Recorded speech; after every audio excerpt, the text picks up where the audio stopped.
Andrew Clennell, thanks for that. Let's go live now to Melbourne. The Treasurer and Deputy Liberal Leader Josh Frydenberg. Mr Frydenberg, thanks very much for your time.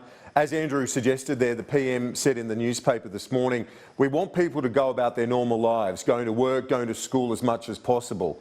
The fact is, people aren't going about their normal lives though, are they? Like in your own seat, there are schools now wargaming, teaching remotely, and I know there are going to be trials in a number of schools in your seat this week. Geelong Grammar is shutting down from Wednesday. People aren't going about their normal lives, are they? Well, this is a very challenging time, not just for Australia, but for the world. We haven't seen something like this in a century, and it truly is a global pandemic with major economic impacts as well as primarily being a health crisis. But what has consistently driven us in our response, Kieran, has been to take the advice of the medical experts, and as well as reserving the right to go further if we so wish. And that has served Australia well. We were quick to put in place travel restrictions. Our strategy has been around containment, about flattening out that curve and ensuring that our health system gets the resources we need. And just over the last week, we've seen a $2.4 billion health package, a $17.6 billion stimulus package, and Australia's first national cabinet where the Prime Minister comes together with state and territory leaders across political lines to act in the national interest. And I think that's a very significant and positive development. But the point is, we see principals, school communities in your electorate taking upon themselves to say, let's trial teaching remotely. They're looking at the decisions made by the government, gatherings of 500 plus banned from tomorrow. And I guess making the comparison like many people are, what's the difference between that and 1,000 kids at school? Well, again, you can only take the best possible medical advice, and no doubt when the National Cabinet comes together today, they will be hearing from the Chief Medical Officer and they'll be obviously assessing recent developments around the world and here in Australia. That's what you would expect such a body to be doing, and that's what it will do. So school closures are possible then, and likely? Well, again, we take the advice of the medical experts, but all recent developments, both here and overseas, as well as all possible options, no doubt will be assessed. But let's look at the situation internationally. I started the program with it. France shut down restaurants, bars, cafes. Israel shut down public transport and gyms. Norway shut down all their airports. Why is the government saying that these draconian measures might not be necessary when our viewers, the public, are looking internationally? They know where this is heading. Well, what your viewers and what the Australian people want is for the government to be getting the best possible medical advice, which we are, and then acting on that advice. And again, today's an opportunity to hear from the Chief Medical Officer. We'll also be having a National Security Committee meeting of which the Chief Medical Officer will be at. And again, you know, the government will assess all recent developments and look at all possible options in light of that medical advice. We've got the community awareness campaign starting this weekend. Has it taken too long to get that up and running? Your critics say it's taken too long to get that message out there, that there's confusion, and that's also led to some of the panic we're seeing. Well, as you know, the Chief Medical Officer has been a very prominent figure publicly over the duration of this health crisis. There's been daily briefings, there's been fact sheets that have been provided, and as you say, there's a broader communications campaign already underway, whether it's social media, whether it's in the newspapers or television. So there has been a constant flow of information, and that will continue to be the case with this formal campaign.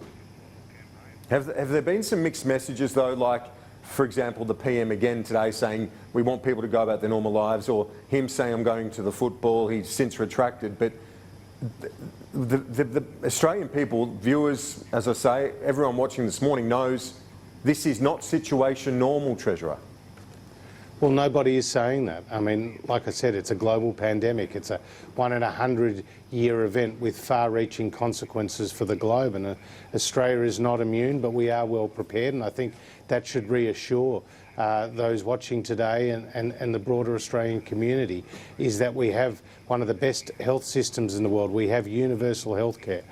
What we have is a $17.6 billion stimulus package, which has been well received by not just the business community, but far wider than that, and that will give the support to the economy at this difficult time. And now we have the National Cabinet coming together so that all Chief Ministers and Premiers and the Prime Minister are accessing the same information, adopting a common approach, and that should give the Australian community confidence at a time where it is obviously very difficult. Yeah, it is very difficult, but is it time also for the PM to level with the Australian people, not to be talking about situation, getting on with your normal lives or going to the footy, to level with them as to how grave this situation is? Well, I think the Prime Minister has been very upfront about the serious nature of this global pandemic. He's been leading from the front in the National Security Committee. He's been daily engaged with all the experts, and we moved ahead of the rest of the world in putting in place some of those travel restrictions. And the spread of the coronavirus here in Australia has not been as great as in other countries. That being said, we're aware of the challenges ahead. That's why we have announced that significant health package with extra financial support for everything from antivirals and masks to medical research to telehealth and to training for our aged care workers. There's a whole lot of fronts that we are undertaking initiatives on simultaneously. We've seen New Zealand quarantine every overseas traveller for 2 weeks, asking them to self-isolate. Out of the War Cabinet, which you're going to be involved in today with the state and the territory leaders as well as the Prime Minister, could we see tougher measures like that out of today's National Cabinet? Well, again, no options are off the table. What we will do is take the advice of the medical experts and assess international and domestic developments at both the NSC level, and I'm sure the Prime Minister and the Chief Ministers will do the same at their National Cabinet. But again, unequivocally, our first, second and third priority is the safety of Australians. That's why we have taken the advice of the medical experts every step of the way and will continue to do so. Now, the stimulus, you mentioned it, you said it repeatedly that it's going to be scalable. Do you accept it's inevitable? There will be another round of support, stimulus needed in the budget?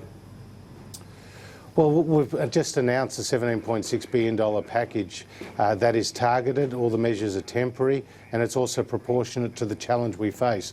Treasury's best advice to me, Kieran, was that we should be looking at a package of around 1% of GDP. That's what this package is. And it's also front-ended, so of the $17.6 billion, $11 billion goes out the door before June 30. There's an overwhelming focus on supporting businesses and their cash flow, with 3 out of every $4 going to backing business.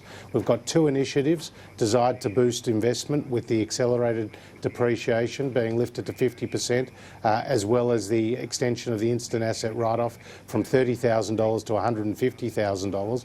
We've got 2 initiatives that are supporting the cash flow of businesses, with a wage subsidy of 50% for 117,000 apprentices, as well as cash payments of up to $25,000 for small and medium-sized businesses. And then we've got the $750 cash payments going to 6.5 million Australians who have a propensity to consume. So it's a very significant package. We'll obviously watch how it's implemented and the effect that it has throughout the community. But the coronavirus is not going away. The economic impact is significant, and we are approaching this from a position of strength, which has given us the financial flexibility to respond in the way that we have. Yeah, the package has been praised by Chris Richardson, Warren Hogan, other respected economists and analysts. There's no doubt about that. But we're facing what is a huge, as you say, challenge, more likely greater now than the impact of the GFC. Once we see all these sporting events closed, there will be businesses shut down. Are you worried about not just a recession, but much higher unemployment at the end of all of this? Well, Kieran, I know that the Australian economy has approached this economic challenge from a position of strength, as you know, at the end of last year, we saw growth through the year rise from 1.8% in the September quarter to 2.2% in the December quarter. We actually saw unemployment come down, and we've seen from both the OECD and the IMF, as well as the credit rating agencies like Standard & Poor's, commentary to say that the Australian government's fiscal position is strong and that we are better prepared than many other nations for this challenge ahead. So we approach it from a position of strength. We've got the budget in just 8 weeks' time, but we will undertake the measures necessary to continue to support the economy and to keep Australians in a job. But there are many businesses already copying it from the back of the fires. Now with this global pandemic, there will be many businesses that shut down over coming months, won't there? It's going to be very challenging, but by the same token, we've heard back from businesses since our announcement in the communications industry, in the transport industry, that they've decided to undertake investments now that they had delayed or deferred because of the conditions. So now they're undertaking these investments, spending money in the economy because of the incentives that we announced in the stimulus package just days ago. This is a very significant package. I think it's right for the time. Sure. And of course, we reserve our right to take further measures in the budget in just 8 weeks' time. But do you see now, it's almost quaint to even be talking about a surplus now, because it's all about trying to avoid a recession, which seems very unlikely right now. Well, the surplus was never an end in itself. It was always about Australia living within its means. And as you know, we took pretty conservative commodity price forecasts, and we based our assessment as recently as MyEFO on the best available advice to us. So we were actually on track for a surplus, but we consciously took decisions to spend money where it's needed most. And that has been our priority, and we would take the same decisions again. Our priority has been to support the Australian economy, and the fact that when we came to government, Kieran, there was a $48.5 billion deficit. The fact that we've delivered the first balanced budget in 11 years means that we've actually got the books in order to spend at this very moment when the Australian economy needs it. What do you say to the parents and grandparents of children, young people with disabilities this morning who would be very worried about their kids in the face of this global pandemic? Is there enough support financially with personnel to provide those individuals with care? There are 300,000 people on the NDIS as we speak this morning. Well, absolutely this is of concern to those families, to the government, to ensure that the senior and aged members in our community, those with disabilities and many others who are disadvantaged, are getting the support that they need because this is an unprecedented period of time, and the government is obviously working through everything possible so that those people get the support they need.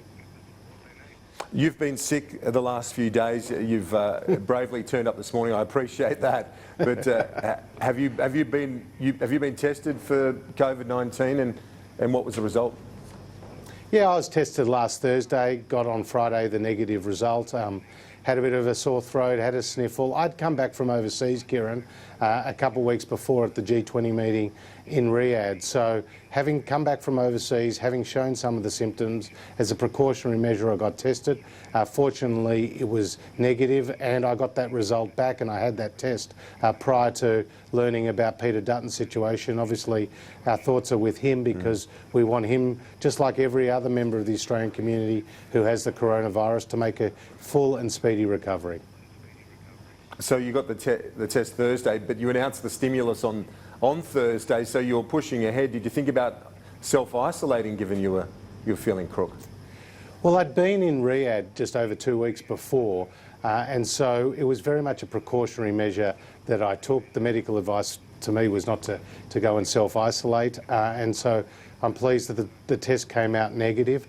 But obviously, you know, every Australian is taking the necessary precautions.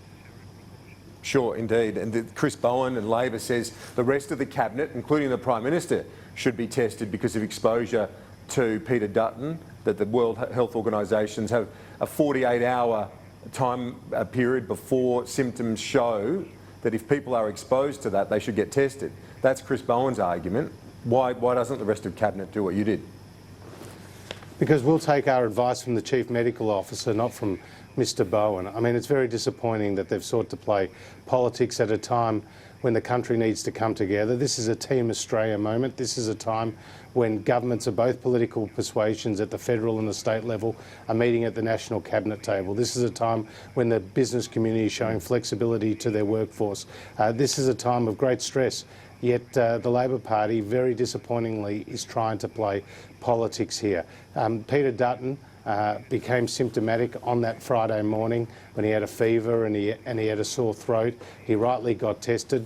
Unfortunately, it came back negative, and the chief medical officer's advice is it only applied to go and self-isolate for people who were within that 24-hour period before he became symptomatic. And as you know, our cabinet meeting was on the Tuesday, a number of days prior. Well, Treasurer, we wish you all the best. Hope you get better soon, and also wish the government all the best in dealing with this situation, because all of Australia are with you in this, and hope that you are able to keep a lid on it, both in a health sense but an economic sense as well. I appreciate your time, Treasurer. Thanks. Good to be with you.